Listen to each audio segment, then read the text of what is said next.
বন্ধু দেখতে পাচ্ছ পাশের মাছ এইখান থেকে নেওয়া হলো সব কাতলা। সরো থেকে হাত সরাও।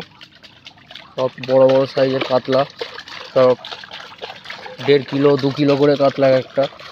দেখতে পাচ্ছ কাতলার সাইজ, দেখতে পাচ্ছ বন্ধুরা। এই দেখো নাও, 4 হাঁড়ির 200 কিলোর উপরে মাছ। হ্যাঁ, সব কাতলা, শুধু কাতলা। হ্যাঁ বন্ধুরা দেখতে পাচ্ছ, শুধু কাতলা ছাড়া আর কিছু নেই। একটা কাতলার ওজন 2 কিলো 1.5 কিলোর উপরে। দেখতে পাচ্ছ বন্ধুরা, 4 হাঁড়ি মাছ, 200 কিলোর কাছাকাছি তো হবেই আনুমানিক। এখনো যেহেতু মাপা হয়নি, দেখতে পাচ্ছ শুধু সব বড় বড় কাতলা।